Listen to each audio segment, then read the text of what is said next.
This is a highlight from the charitable works of Kellingap Rob. All credit goes to them. Mick Chris fans, ready na ba kayo? Sweet escape ng Mikoy at Krista sa Legazpi ngayon. Hey! Mababait kami. Ito lang yung masungit. Kung tulog mo. Hi! Alam mo, wait. Parang ganyan ka din. Diba? Anak ka ng tupa. No?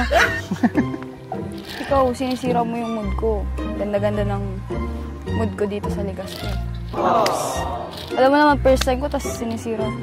Ayaw mo ba nun? Hanggang dito sa Legazpi, dinadala natin yung pagiging makulit natin? Oh. Huwag na muna, nag-enjoy pa ako eh. Nag-enjoy ka din naman sa asaran natin ah. Ang bait niyo. Hello. Nangagat ka ba? Sabi mo kanina hindi. Tapos ngayon, tatanungin mo kung nangangagat ba. Para mas maputi pa yung ngipin nito kay Beshi ah. Hindi naman. Ay, ito. Dito tayo. May gagawin ako. Try natin. Anong gagawin mo na naman? Manood ka. 1, 2, 3. Bakit wala naman? Gusto kong paliparin. Paano kaya to? Hoy, magsilipadan nga kayo! Doon! Hoy! Tapo po to. Tara. Yan. Doon tayo. Bilisan mo naman, ang bagal mo.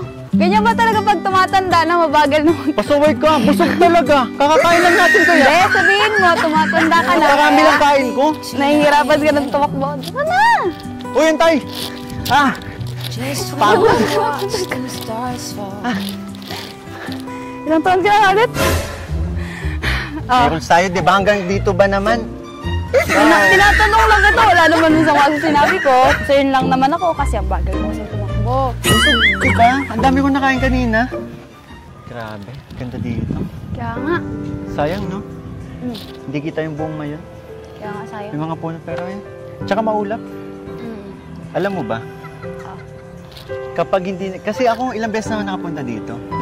Nakikita ko yung mayon, yung buong mayon. Pero ngayon kasama lang talaga kita. Tingnan mo naman. Natatakpan ng ulap. Alam mo ba, meron kasing kasabihan yan. Anong kasabihan? Kapag yung gustong makakita sa mayon ay may balat sa puwet, hindi talaga magpapakita. Siguro may balat ka sa puwet. Alam mo, nagkataon lang talaga siguro na hindi nagpakita yan.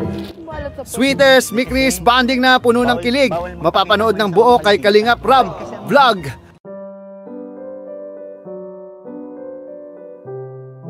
Salamat sa panonood.